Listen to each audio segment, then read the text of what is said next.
warahmatullahi wabarakatuh. Sebelumnya, perkenalkan nama saya Saleh Divadi Aresa dari kelas 4C Pendidikan Matematika. Ini saya akan menjelaskan tentang materi relasi dan fungsi pada Matematika SMP kelas 8. Ini adalah kompetensi dasar dan indikatornya. Selanjutnya kita akan masuk kepada materinya.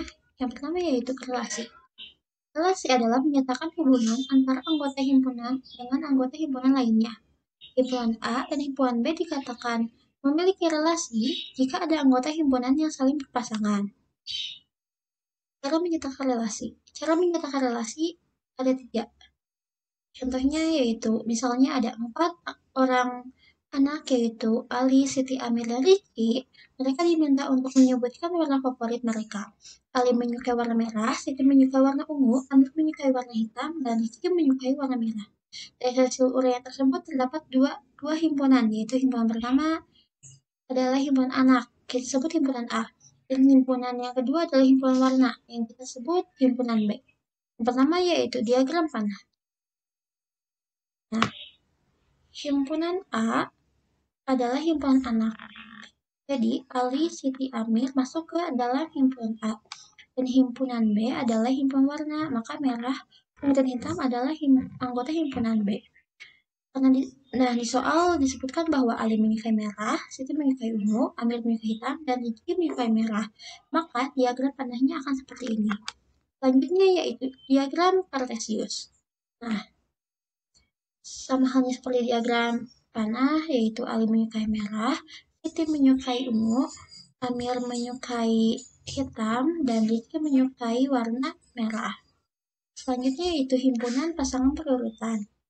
Nah, cara menuliskan himpunan pasangan berurutan adalah seperti ini. Ali koma merah, Siti koma ungu, Amir koma hitam, dan Rizky koma merah. Selanjutnya adalah fungsi. Fungsi atau pemetaan merupakan relasi dari himpunan A ke himpunan B jika setiap anggota himpunan A berpasangan tepat satu dengan anggota himpunan B.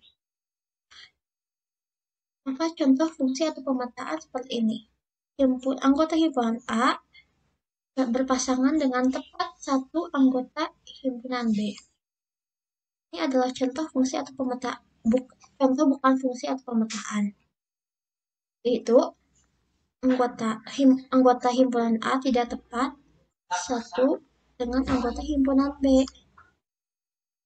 Selanjutnya yaitu semua anggota himpunan A atau daerah asal disebut domain, sedangkan semua anggota himpunan B atau daerah kawan disebut kodomain. Hasil dari pemetaan antara domain dan kodomain disebut range fungsi atau daerah hasil.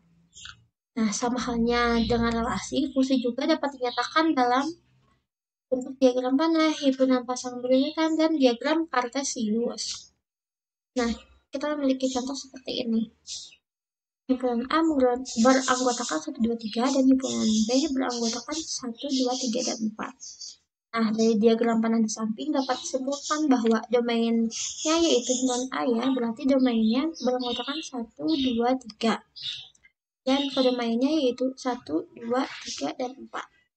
Maka range fungsinya yaitu hasilnya, maka 2, 3, dan 4.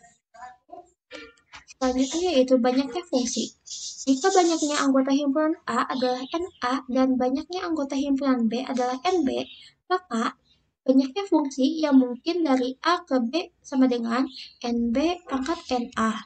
Banyaknya fungsi yang mungkin dari B ke A sama dengan NA pangkat NB. Contohnya nih, himpunan A beranggotakan 1, 2, 3, dan 4, dan himpunan B beranggotakan A, B, C. Carilah A banyaknya fungsi yang mungkin dari A ke B, B banyaknya fungsi yang mungkin dari B ke A.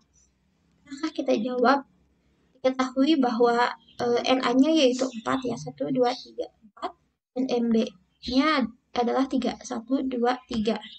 Maka banyaknya fungsi yang mungkin dari A ke B yaitu NB pangkat 4, maka NB pangkat NA, maka 3 pangkat 4 sama dengan 81.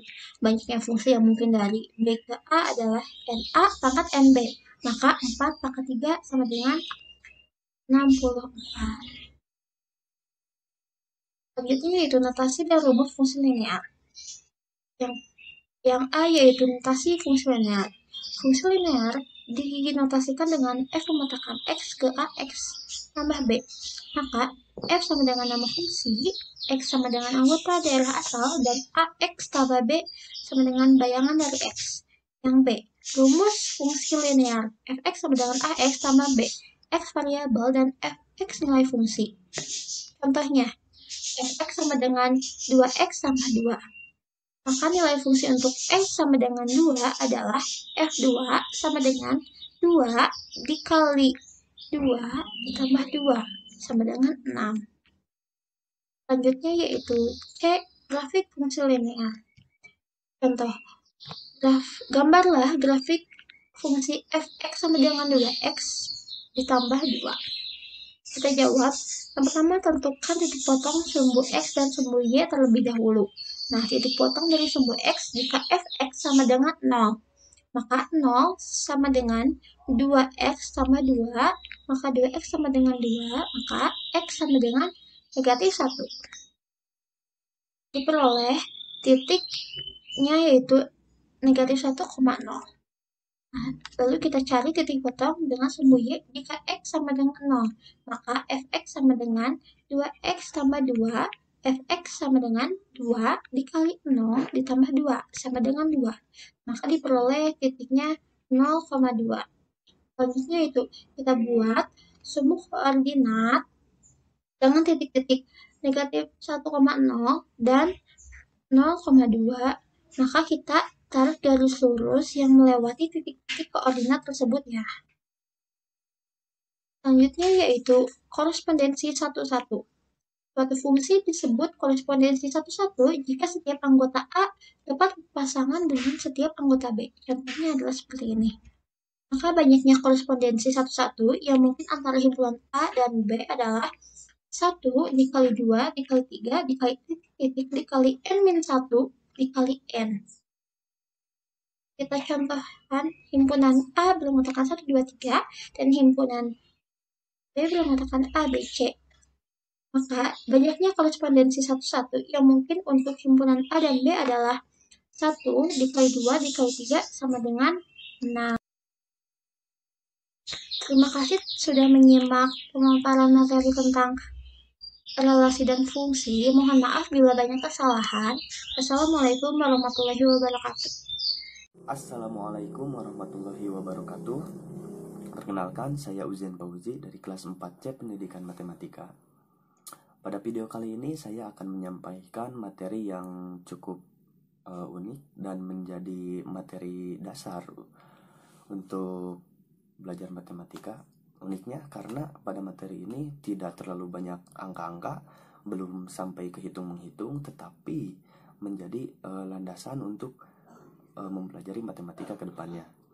Materinya yaitu logika matematika. Saya yakin kalian sering mendengar kalimat-kalimat seperti ini.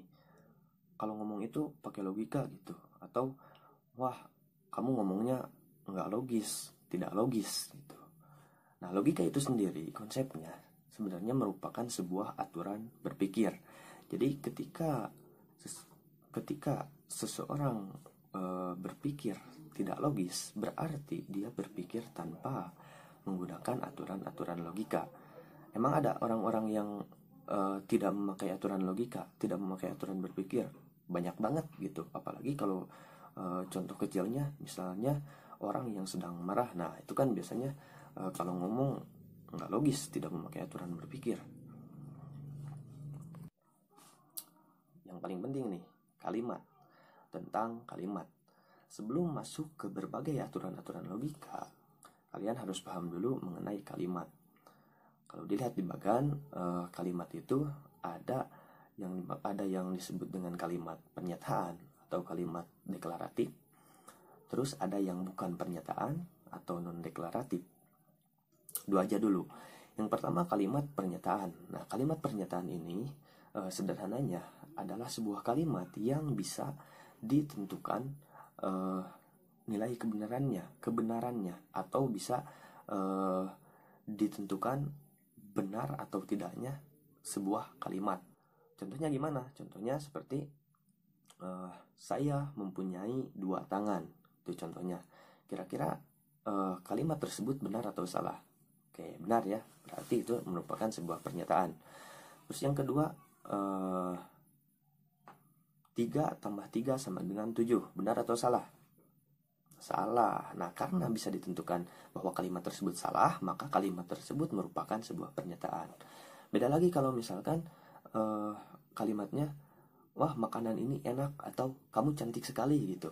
Itu sebuah kalimat, tetapi makanan enak atau orang yang cantik itu tidak bisa dikatakan sebuah kalimat yang benar atau kalimat yang salah. Kenapa? Karena enak dan cantik itu relatif. Mungkin bagi seseorang dia itu cantik, tetapi bagi orang yang lainnya belum tentu gitu. Atau mungkin bagi saya makanan ini adalah enak karena makanan kesukaan saya, tetapi belum tentu bagi orang lain. Nah, makanya kalimat-kalimat yang mengandung kata-kata yang bersifat relatif itu bukan sebuah pernyataan, karena tidak bisa ditentukan benar atau salahnya. Nah, masih termasuk dalam yang bukan pernyataan, ada juga kalimat perintah. Misalnya, tolong ambilkan buku itu. Nah, itu kan tidak bisa dinilai benar atau salahnya. Ada juga pertanyaan, buku siapa ini gitu. Itu kan belum tentu benar atau salah, nggak bisa dinilai ini sebuah kalimat yang benar atau salah. Namanya juga bertanya gitu. Nah, selain itu kalimat juga bisa diklasifikasikan sebagai kalimat terbuka dan kalimat tertutup. Kalau kalimat terbuka tadi dikatakan bahwa kalimat yang mengandung kalimat yang mengandung kata-kata relatif itu juga dikatakan sebagai kalimat terbuka. Nah, kalau dalam hitung-hitungan sesuatu yang memuat variabel, dalam arti belum bisa ditentukan benar atau salahnya. Misalnya, X lebih besar dari 4, benar atau salah? Tidak tahu kan, X-nya bisa jadi, kalau misalkan isinya 5, 6, 7, 8, kalau misalkan isinya 5 lebih besar dari 4 itu benar, tapi kalau isinya 3 itu salah. Tetapi kan X bisa berisi angka berapapun gitu, makanya belum bisa ditentukan benar atau salah. Makanya X lebih besar dari 4 itu disebut kalimat terbuka. Dan kalau seperti contoh yang di awal, kalimat terbuka adalah kalimat yang mengandung kata-kata yang bersifat relatif gitu. Selanjutnya ada kalimat tertutup. Nah, ini kalimat tertutup adalah yang bisa ditentukan benar atau salah, berarti pernyataan yang tadi di awal sudah dijelaskan gitu ya. Kalimat tertutup adalah pernyataan. Misalnya 5 lebih kecil daripada 7. Nah, itu tertutup. Karena bisa dinyatakan bahwa 5 lebih kecil dari 7 adalah sebuah pernyataan yang benar. Oke, selanjutnya ini juga sama seperti yang tadi, ada pernyataan yang bisa ditentukan benar atau salahnya. Terus ada juga yang bukan pernyataan atau kalimat terbuka, di dalamnya ada pertanyaan, perintah, dan sebagainya. Nah, masuk ke aturan-aturan logika. Yang kita butuhkan dari jenis-jenis kalimat yang tadi adalah kalimat tertutup atau pernyataan. Nah, yang kita butuhkan adalah pernyataan. Pernyataan itu sendiri ada pernyataan tunggal, ada pernyataan majemuk, ada juga pernyataan berkuantor.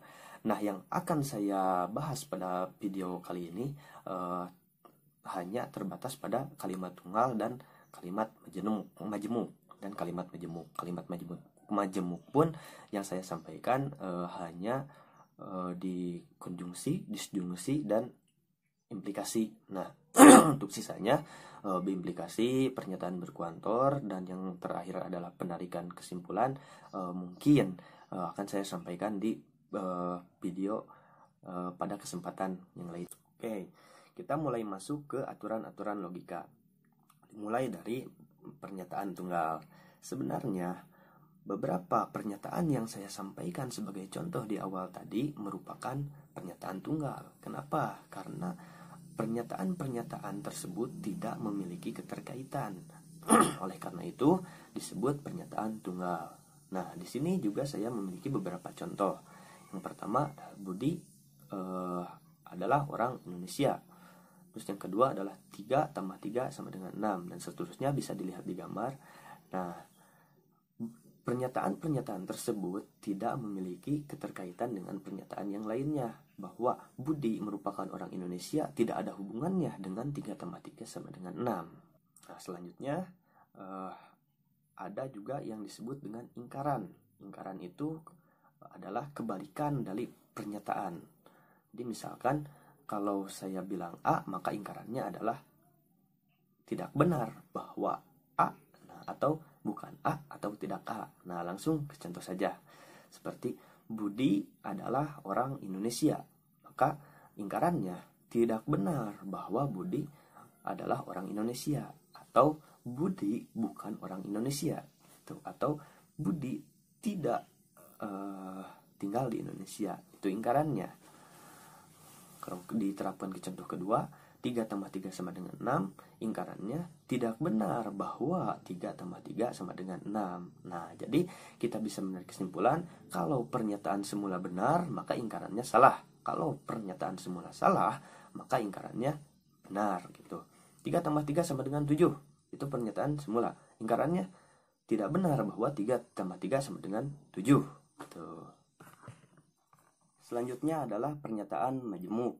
Pernyataan majemuk adalah pernyataan yang dibentuk dari beberapa pernyataan dengan menggunakan kata penghubung logika seperti dan, atau, jika, maka, jika, dan hanya jika. Tuh. Pernyataan yang majemuk yang pertama adalah konjungsi. Konjungsi itu sendiri adalah pernyataan majemuk yang dibentuk dari 2 pernyataan tunggal dengan menggunakan kata hubung dan. Konjungsi dari pernyataan P dan pernyataan Q dinotasikan seperti pada gambar gitu. Dibaca P dan Q. Nah, kalau dalam contoh, pernyataan P-nya adalah saya sehat, pernyataan Q-nya adalah saya bahagia. Maka konjungsinya adalah saya sehat dan saya bahagia. Nilai kebenaran P dan Q ditentukan sebagai berikut. P dan Q benar jika P benar dan Q benar. P dan Q salah jika salah satu P atau Q salah, atau jika P salah dan Q salah. Nah, untuk lebih jelasnya bisa dilihat di tabel kebenaran konjungsi. Terus yang kedua ada disjungsi. Disjungsi adalah pernyataan majemuk yang dibentuk dari pernyataan tunggal dengan menggunakan kata hubung atau. Disjungsi dari pernyataan P dan pernyataan Q dinotasikan oleh P atau simbol seperti di gambar, kemudian Q dibaca P atau Q. Nilai kebenaran P atau Q ditentukan sebagai berikut.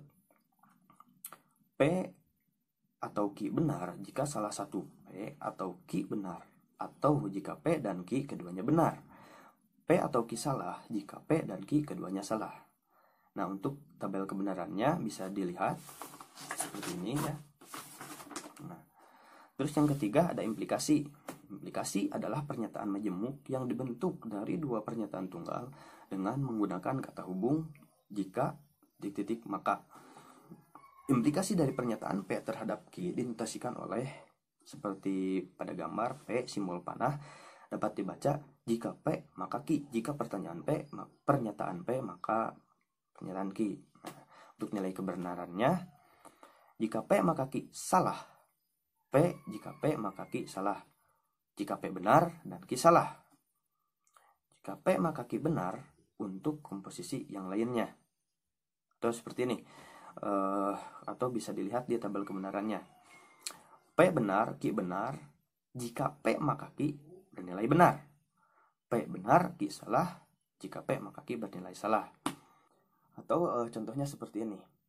Saya berjanji, saya janji jika saya juara maka saya akan mendapat hadiah.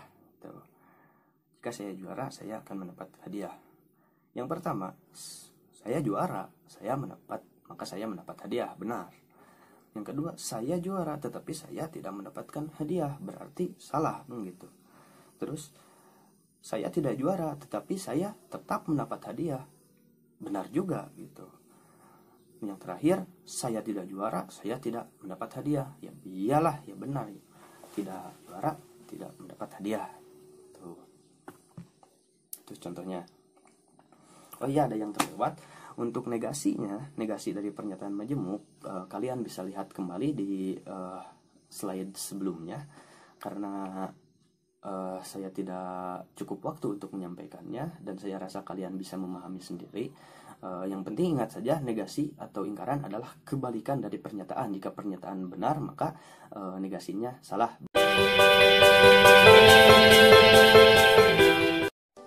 Assalamualaikum warahmatullahi wabarakatuh.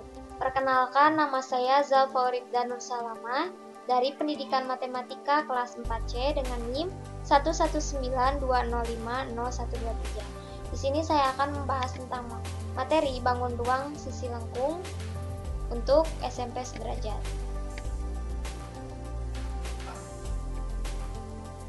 Nah, yang pertama yaitu pengertian bangun ruang sisi lengkung. Yang kedua, bangun ruang kerucut. Yang ketiga, bangun ruang tabung. Dan yang keempat, bangun ruang bola. Untuk materi pertama yaitu pengertian bidang sisi lengkung. Bangun ruang sisi lengkung adalah suatu kelompok bangun ruang yang memiliki sisi melengkung, memiliki selimut, atau memiliki permukaan bidang.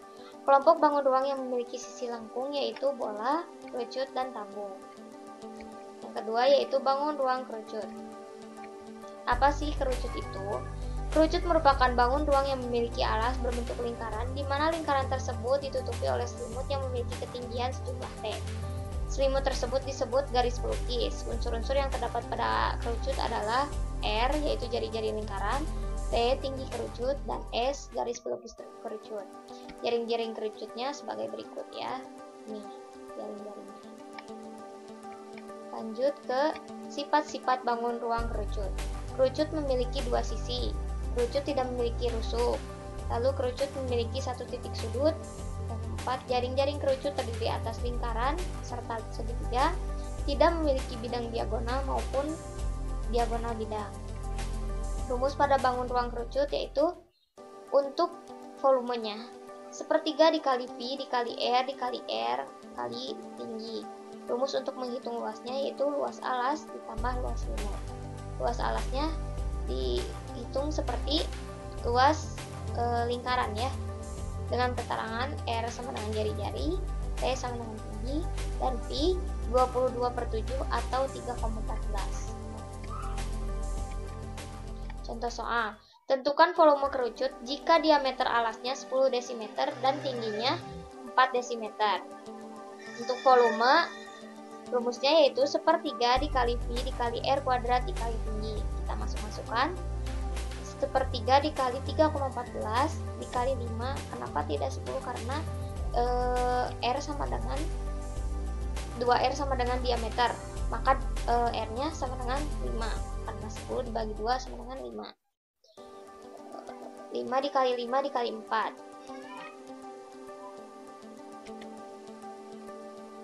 Nah, yang hasilnya sepertiga dikali 314 yaitu 104,67 desimeter kubik. Lalu materi ketiga yaitu bangun ruang tabung. Tabung merupakan kelompok bangun ruang sisi lengkung yang terdapat dua batas berbentuk lingkaran pada atas dan bawahnya. Kedua lingkaran tersebut berukuran sama besar serta kongruen. Kedua lingkaran tersebut disatukan oleh persegi panjang yang melengkung mengikuti sisi kedua lingkaran tersebut. Tabung terdiri dari jari-jari lingkaran dan tinggi tabung.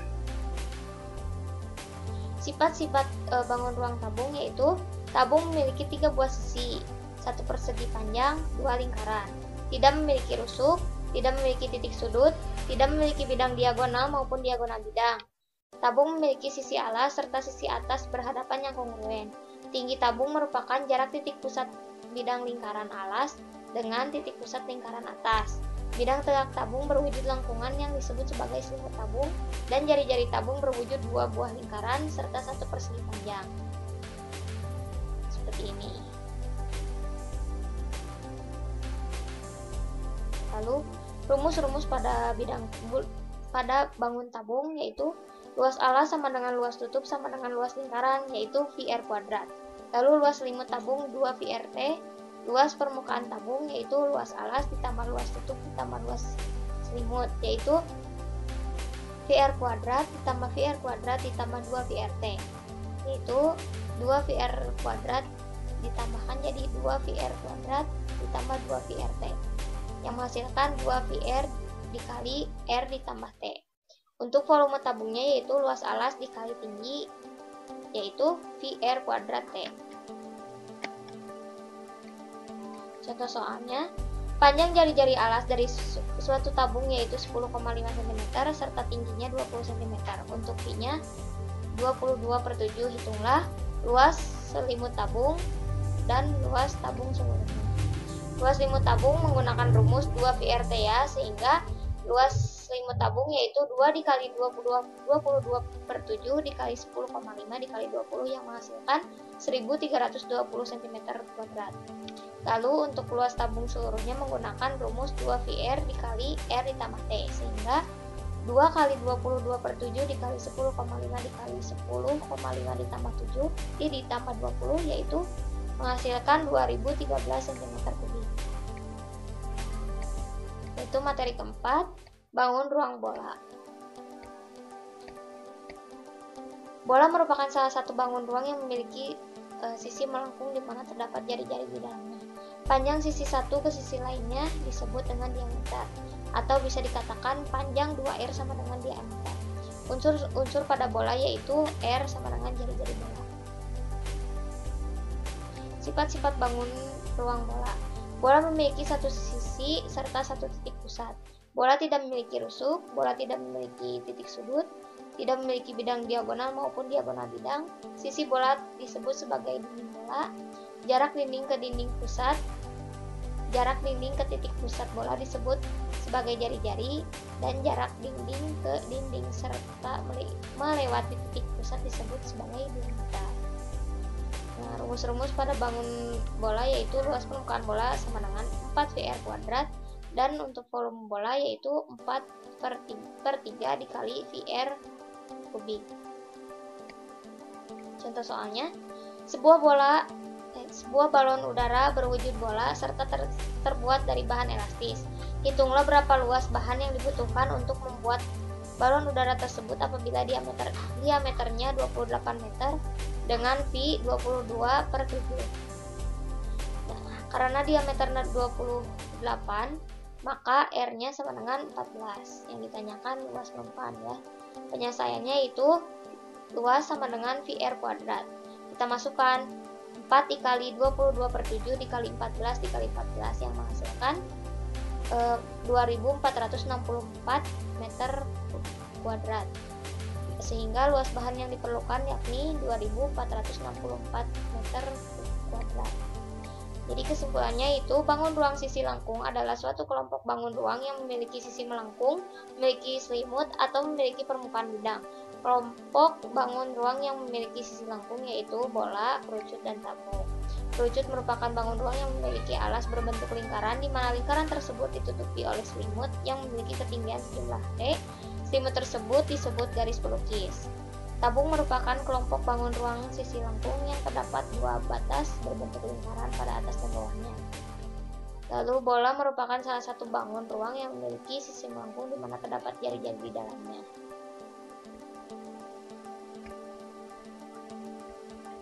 Sekian dari saya, mohon maaf bila ada kesalahan. Wassalamualaikum warahmatullahi wabarakatuh.